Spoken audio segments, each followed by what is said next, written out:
മാനസികമായി തളർന്നിരിക്കുന്ന ജാസ്മിന് കരുത്ത് കൊടുക്കുകയാണ് ഗബ്രി. നീ ജയിച്ചാൽ ഞാൻ ജയിച്ച പോലെയാണ്, ജാസ്മിൻ ജയിച്ചാൽ ഗബ്രി ജയിച്ച പോലെയാണെന്നാണ് ഗബ്രി പറയുന്നത്. പുറത്തെ കാര്യം ഒന്നും ഓർത്ത് നീ വിഷമിക്കേണ്ട. നീ ഒരു ഇൻഡിപെൻഡൻ്റ് ആയിട്ടുള്ള ഗേളാണ്. സ്വതന്ത്രമായിട്ട് തീരുമാനങ്ങളൊക്കെ എടുക്കാനുള്ള പക്വതയും പ്രായമൊക്കെ നിനക്കായിട്ടുണ്ട്.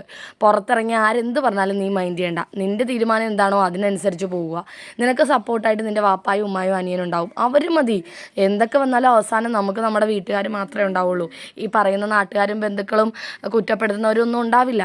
നമ്മുടെ വളർച്ചയും നമുക്ക് നല്ലത് വരാനും ഒക്കെ ആത്മാർത്ഥമായി പ്രാർത്ഥിക്കുന്നവരും ആഗ്രഹിക്കുന്നവരും അവർ മാത്രമേ ഉണ്ടാവുള്ളൂ. നീ വേണമെങ്കിൽ എന്നെപ്പോലും ആ കൂട്ടത്തിൽ കൂട്ടണമെന്നില്ല. കണ്ണടച്ച് ആരെയും വിശ്വസിക്കരുത്, അത്രയേ ഉള്ളൂ.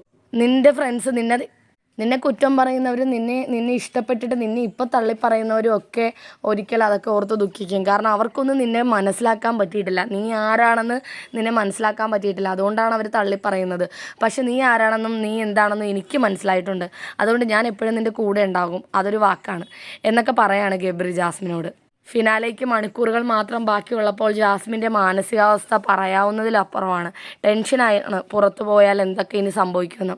ഗബ്രി തിരികെ വന്നതുകൊണ്ട് കുറച്ച് ദിവസം കൂടി ഹൗസിൽ തന്നെ നിന്നാൽ അത്രയും നല്ലത് എന്നുള്ള മാനസികാവസ്ഥയിലൂടെയാണ് ജാസ്മിൻ ഇപ്പോൾ പോകുന്നത്.